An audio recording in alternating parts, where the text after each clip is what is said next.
Hey, Roman Trust here with Mission Forge. As you guys can see, we're back here, video 2 of converting our log splitter into a forge press. Now in today's video, I'm going to give you guys 5 different ways of converting this button so it can become hands-free. I'm going to go through the pros and cons of each, and I'm going to briefly explain how to do each of them. And I'm going to tell you which one I'm going to be doing, which we'll be doing in this video. If you want to see that and what I'm doing, and you want to just skip ahead and kind of get past all of that, I'll put the timestamp down below in the description so you can do that. But with that, guys, let's go ahead and let's get started. Hey guys, before we start this video with this conversion, please keep in mind that this was not designed for the intended, for what I'm doing. Its intended purpose is for log splitting and not for being a forge. If you are going to do any kind of conversion or work on it, please make sure it is not plugged in and that you're doing everything safely as possible. Again, I'm not telling you to do this. I don't recommend you go ahead and do this. This is not what it's designed. I, Mission Forge, Roman Trust, or whatever, cannot be held responsible for your actions and take no responsibility for whatsoever. So please, if you do convert this, do it at your own risk, and understand you could also avoid any warranty or anything like that that the manufacturer may be providing for you. Conversion number 1 that you can do, and this is probably the most common one that you can do, and that's going to be bypassing this switch altogether. So let me show you how that's done. So I already took the liberty of removing the screws off of that. So what you're seeing here is the internal components here, your capacitor, your on-off switch, this is a little breaker, and back here is your terminal block or terminal strip, okay?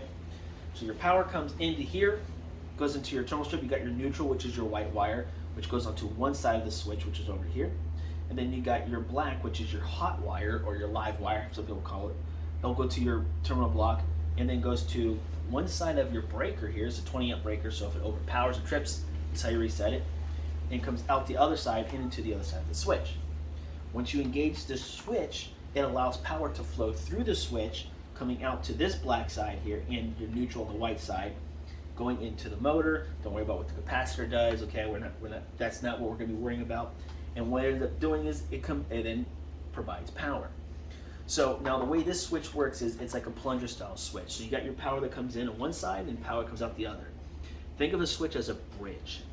When you push down on that switch, it allows power to flow through. When you let go, it disconnects and power can't go through. Just like a drawbridge or any, like say for example, like a drawbridge. Now this foot switch is called a momentary switch. So when I push down on it, Right now when I'm not pushing on it, it's called in the normally open position, NO. When you push down on it, you're putting it into the closed position. That's a lot like this. So you push down, it's open, and then you push on it, it's down. Open, down, open, down, open, down. Okay? That's how you're completing that circuit. Well, this will not power this so if I just plug this in, don't convert it, it does nothing. I can push this, nothing will happen. I have to step on the switch, then push this, and then the motor will start to run. What we want to do is turn this into the on-off switch. So in order to do that, it's just screwed in with a Phillips screwdriver, okay, or cross tip, some people call it, on this side here. This unscrews here, so you would just unscrew that. It comes off. You take the black wire off of this side here, and the white wire off this side, or you take the black wire off of this side, and take it off this side, and you move it to this side here. So the black will go over the black here, the white will go to the white over here. You tighten it down, you put the switch back in, you're good to go. You bypass that switch. That is the easiest way to bypass it and probably the safest way. Now, if you plug this directly into the wall, it's just gonna run and run and run and run. It won't stop. All right, so you need to plug that into your foot pedal because you have this here on your foot pedal. You need to plug it in here, and then you need to step and let go of the pedal in order for this to run and stop, okay? Now, if you just let it run and run and run, you potentially can burn out the motor and all that fun stuff, so don't do that. Okay, now there's several different ways you can bypass it. If you don't plan on ever using this switch, you can take it, cut the wire, strip it. These little orange things here are called wire nuts. They come in different shapes and different sizes and colors. You can wire nut it, black goes with black, white goes with white. You can use butt connectors, that's more of a permanent fix, so you cut the wire, strip it, use these little connectors, crimp them down. So there's a whole bunch of different ways, but the easiest way is just to take this wire, put it on this side, the black wire with the black wire on this side, the white wire on the outgoing side into the incoming side, and then your bypass. So that's number one. Now, the pro is that it's the easiest conversion you can do. The easiest. It doesn't cost any money. It doesn't require any special tools other than a screwdriver, and you're done. Anybody can do that. Just make sure that, you know, it's not plugged in when you're working on it, okay? Cons is that you're reliant on the foot pedal. So if you want to use this as a log splitter, you know, you have to drag a foot pedal out with you. And that can be a bit of a hassle and a headache and get cumbersome, get in the way and stuff like that. So if you wanted to convert it back, you would then have to come back in here, swap the wires around. And again, it's not that hard, so that is something you can do. But that is one way, and the most common way these are bypassed or converted. Step number 2, and that's going to be to use a different style switch. Now there's another style switch that you can use, and it's when you push down on it, it will click and it stays on. And then you push it again, it turns off. So that is another switch that you can do, and it's wired up the same way. Now you gotta make sure that if you're gonna replace the switch a different switch, you gotta use the same voltage rating and amperage rating. So amperage rating on this is a 35 amp rating switch, and you need to find a voltage rating of, it needs to be a 125 250 volt switch and a 35 amp rated switch, okay? You wanna kinda go like for like. But by doing that, you still have a switch in play and it goes hands-free. Now, the pro side, you still got a switch, you still got a safety thing in there, you're good to go. Not going to be in the way if you want to use this as a log splitter as well as a forge press. The con side is that it's going to require you to push this twice to turn it off. So that is a potential con, but it is a potential way to convert this switch. So it's hands-free. The third way of doing it is not bypassing the switch at all. In fact, it's a mechanical. So if you're a person who doesn't even want to mess with electricity, wants to go to a mechanical fix, this might be what you want to do. And that's using a lever locking system. So what you would do is you would get a lever, and you would either attach it to the frame somehow if you can, or to the back of the box here, and it'll be a metal lever that will come down and it will push in on here. Then you would have a latch, and it will hold that in place. So be it hooks, a little ring or something like that, and it'll hold it in place in the down position. There you go. It is hands-free. Now, the pro side of that is you still got your switch. You're not converting anything. You're not bypassing anything whatsoever. The con is literally the linkage of the mechanical side of it, okay? So you don't want this to be so far down you break your switch, because you can break your switch. It has a limit. You don't want to keep hitting that limit over and over again until you break it. And also, it's where it mounts. So that's going to be the biggest problem where you're mounting it. And you don't want to go with this huge lever. Or if you're mounting it to the plastic, the latch would have to be mounted to the plastic cover here. Eventually that plastic cover is going to crack, it's going to get old and wear out, and then you're going to run into problems later on. So you're going to have that issue later on. Now another pro though is that if you don't use it, if you want to use the split wood, you have that lever, you can just push on the lever to engage this switch, so you're not having, again, you're not having to take things off to get to the switch or like that. So you have that. So with that, guys, that is a mechanical aspect that you can use there using a latch type system. Oh, another con though is if you get a problem, you have to quickly be able to disconnect the latch. All right. Conversion number 4 is still using a latch system, using a lever system, but not the latch itself. Again, you got to find a way to attach it to the unit, be it to the back of the box here, and then when it comes down, you have a rod or something that connects to a different type of pedal. Maybe you made the pedal yourself or find one somehow, and that way you push down on the pedal with your foot, it engages it, so you're still hands-free. But if you need to stop, you let go of the foot pedal and it will release it, and so that way you still have the safety features of it not constantly running. Now, there is a downside to this. Again, you don't want to break the switch. It has a limit, so that lever needs to have some type of stop on it, so that way it can't go any lower or you risk breaking this switch. You also don't want to be able to push down hard with your foot and damage and strip the threads and break the switch. So you don't want that to happen.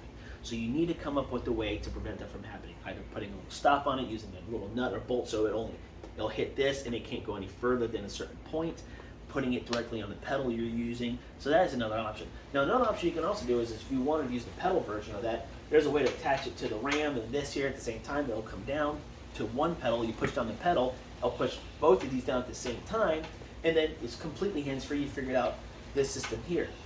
Now, the biggest downside to doing it that way is that now you have to figure out when it will engage both and release both at the same time. That's going to take some finessing and some trial and error, and that can become real frustrating. But if you're up to the challenge, you can do that.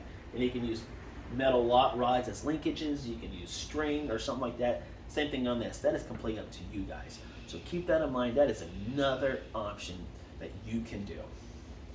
Oh, the pros to that is that you're bypassing nothing. And if you want to use this as a log splitter and you want to use, not use a pedal or something like that, it'll quickly disconnect and you can use everything by hand again. And the cons to that is it can be finicky. If one gets out of adjustment or something like that, it may not release it properly and stuff like that. So that is a con. And that's because that's a mechanical type issue there. So keep that in mind. And conversion number 5, and that's going to be use a secondary switch. And that's the route I'm going. So what I'm going to do is I'm using another switch here. So let me kind of explain what this is happening. I'm going to take this off. So to use a secondary switch, I need to use what's called a double pole, double throw switch. Sometimes 2-pole, double throw switch, however you want to call it, doesn't matter. Let me explain what that means. So this switch here, you'll see it's got 6 pins, right? You got 3 on one side, 3 on the other. The 1, 2, 3 on one side is one pole, the 3 on the other is the second pole.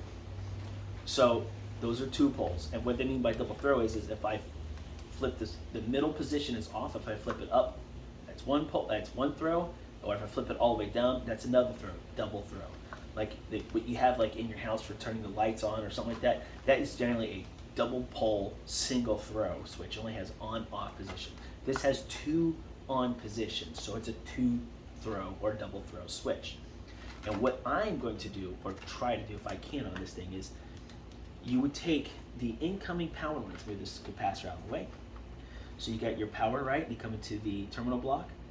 Instead of the neutral coming to the switch directly here, it will go to the middle terminal on one side here, and instead of it coming off of the breaker, because it'll go into the breaker, and then instead of going into the switch here from the breaker to the switch, it will go into this switch here in the middle. Then on one of the poles, so on one of the sides here, so like say the bottom of this switch here, I would have a white wire then go directly here to where this white wire is currently going, and the black wire would then come off of here directly to where this black wire is going. And what that does is if I flip it to that position, this switch will work just like normal. Push down, it works great. Let go, it stops. The other side, you would treat it like you bypassed the switch. So your power would come in, so you would have a white wire, black wire in the middle for your incoming power. And instead of the wire jumping over to this side or this side, it will jump onto this side of the switch. So then I would have a white wire come over here to this side and a black wire over here to this side, effectively bypassing the switch. So if I flip the switch the other way, it will bypass this switch. So if I plug this into the wall, this will constantly run and run and run and run. But what I plan on doing is when I flip it to that side, it will be plugged into my foot pedal, and then the foot pedal I push in, it will run and let go and it'll turn off. Now you may think that's a lot of extra work, and it is. But the reason I want to do that is because for me, the pro is I still have the capability of using this switch. When I wheel it out to split logs, I flip it to the normal side, normal operation side, and then I don't have to have anything hooked up to the foot pedals. I can work it all by hand, and I'm good to go. But when I want to forge it, I flip it to the other side, and I can use the foot pedal, and it makes it completely hands-free. That way, I don't have to drag my foot pedals out there, all that stuff. So this is the route I want to go. Now, the pro is I have all that. It can be hands-free. It can be with hands or with the flick of a switch. The con is that this is another potential item to fail. So the more stuff you have on a piece of equipment, the more possible components to fail later on down the road. So there's a possibility that this switch later on down the road will fail. It could fail because it's just worn out, old, moisture, whatever, so it can fail. So if it stops working, it's another thing I have to look for potentially being a problem. For me, it's not a big problem because I work on these things for a living, not these things, but work on equipment for a living, and it's quite normal for me to replace switches and all that fun stuff, diagnose, and that's pretty easy. So that is a potential thing, a potential issue with this. So to me, that was the best option because replacing a switch is easy. Now, just keep in mind, when you get these switches, it has to meet voltage ratings and stuff on here. So this is a 15 amp switch. This is a 20 amp switch. So the foot pedal is 15. This is a 20 amp. I know this says 35 amp, okay? I'm using a 20 amp because that's the highest I could find, and we're gonna give it a test run and see how it works. If it works, fantastic. If it doesn't, well, you know, it is what it is, and we're gonna hope for the best. So, yeah, but that's where I'm gonna go. Now, what I'm gonna have to do to attach the switch is I'm gonna have to drill a hole somewhere, then mount it to it. It comes with these little nuts on there, and then we'll go from there. Now, the key is finding a spot for this switch, and that is gonna be tricky. With that, guys, let's go ahead and take a few moments to brainstorm, and we'll get right back to it. All right. So what I'm going to do is I'm going to drill a hole here directly on the bottom. So that way I can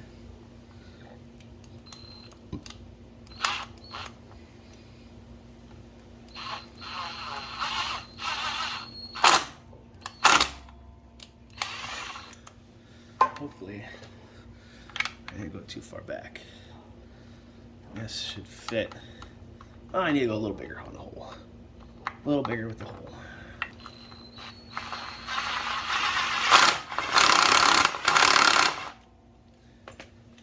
Don't want the hole too big. Alright, perfect. That's good right there. Now I can tighten that down into there. Alright, so that's where the switch will go. It should give me room for, yep, that gives me room for the capacitor here. Alright, next I'm going to go ahead and I'm going to run the wire from here. I'm going to have to cut and strip this though. So I'm going to have to run the wire to the switch on the back side here. So I'll show you guys what that looks like here in just a second.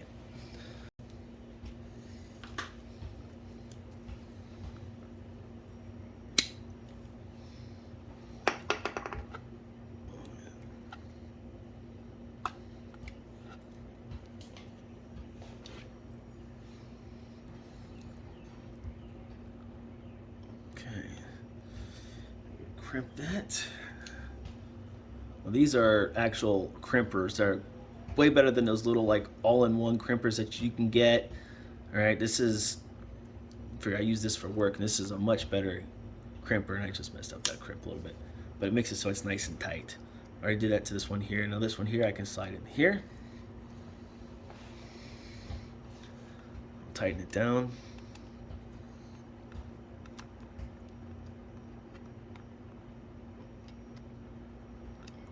And see, what I did was I took the wire from the neutral here off and took the wire off the breaker here. So let me see if I can get a little better angle here for you guys. So I took the neutral wire off here and the breaker wire off here. So I put the neutral on this side here, so that way it will go here. All right. So it will sit in here. Then what I'm going to do is I'm going to take a neutral wire that I have right here. All right, so make sure you're using the same gauge, 14 gauge wires. What this is, it's going to go from here to here on that switch, and then I'll have another wire, the black wire here, go from switch, from the breaker to the switch here, and that'll supply the power there. Then on the other side here, I'm going to have it jump. I'm going to take this switch off to do it. But then I'll have a white wire go to this switch here on the back side, and the black wire will go to where this black wire is at right there. And then we are all set and done.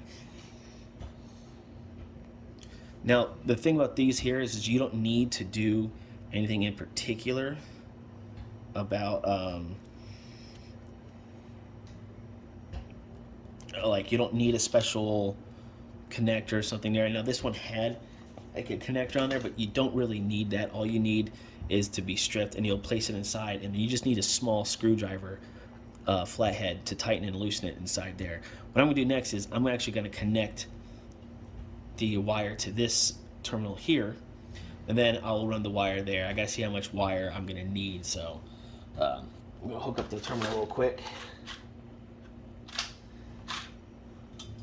So I kind of want to show you guys real quick. So when you're crimping wires, right, this is an insulated one, so you got this plastic coating. When you're using crimpers, you're supposed to use that one there, and when you're using non-insulated, so it doesn't have this here, it's like a thicker metal, you use this side here. That little nipple, you want to make sure, because inside here you won't be able to see it, there's a seam. You want the nipple to be on the back side of the seam, not on the seam itself. And I used the wrong thing on here because I was just not focused properly. But this is how you do it properly with this, and it will give you a good connection. It doesn't come off. So,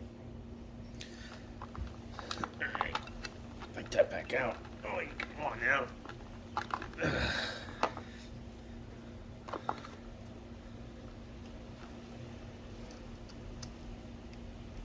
Actually, what I can do is a little bit of adjustment on this here. I can make this go up higher.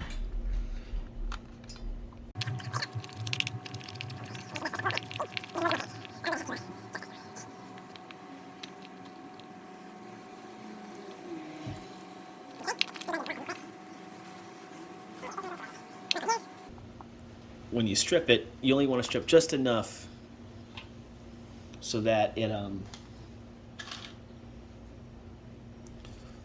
that you don't have any exposed wires when you put the connector on. Put this connection on here. No exposed wire on the bottom. Now I just gotta crimp that.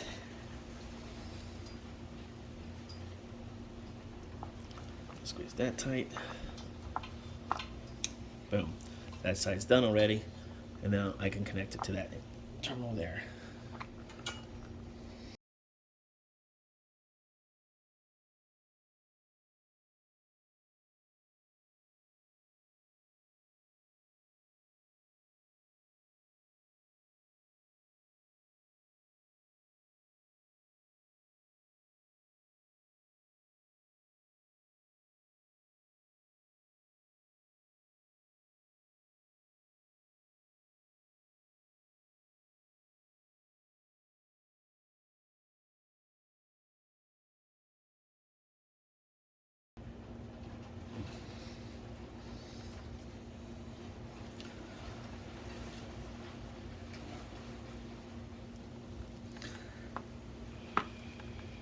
You know, this is a non-insulated one here, like he's got this rubber coating here. This one doesn't have that. It's all right.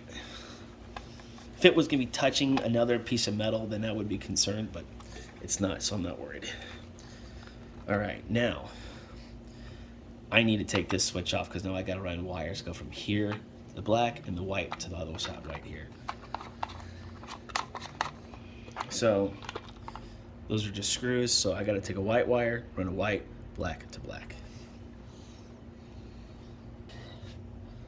I'm gonna need to grab a screwdriver here.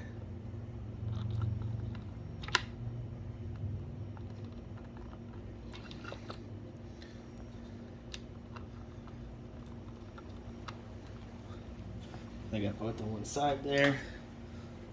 I need to grab a better screwdriver for that so I know it'll be tight. Don't use an impact on these guys. All right. Next, to do the black side here. Okay.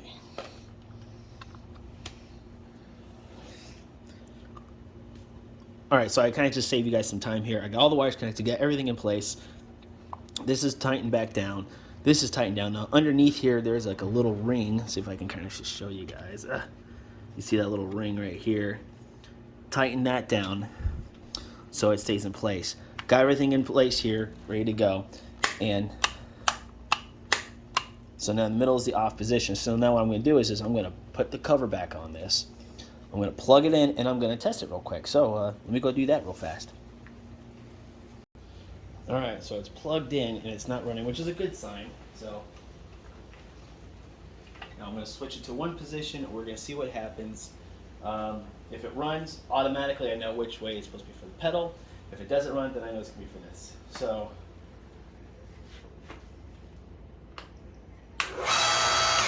that's a good sign.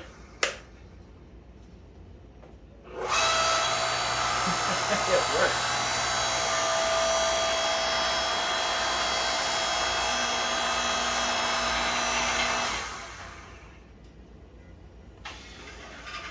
I'm going to try with the foot pedal real quick.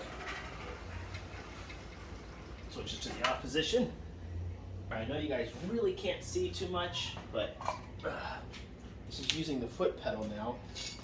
So I'm going to switch it to there.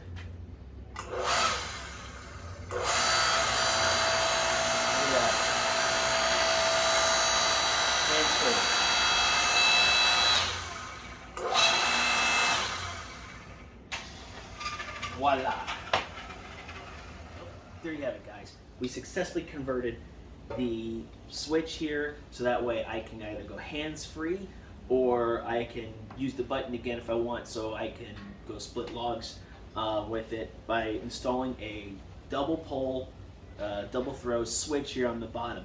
It worked exactly how I anticipated it would work. I should know I've been doing this type of work for 12 years, so really excited that that's done. So now the next step is going to be trying to figure out how to tie this into another pedal, so I'm going to have to come with that or start welding things on here, but we'll see. But that's it for this video, guys. If you found this helpful, entertaining, liked it, or whatever, go ahead and hit that like button. Also, got any comments or suggestions, leave them down below, and don't forget to hit that subscribe button and click that bell for more notifications. With that, guys, thanks for watching, and I'll see you later.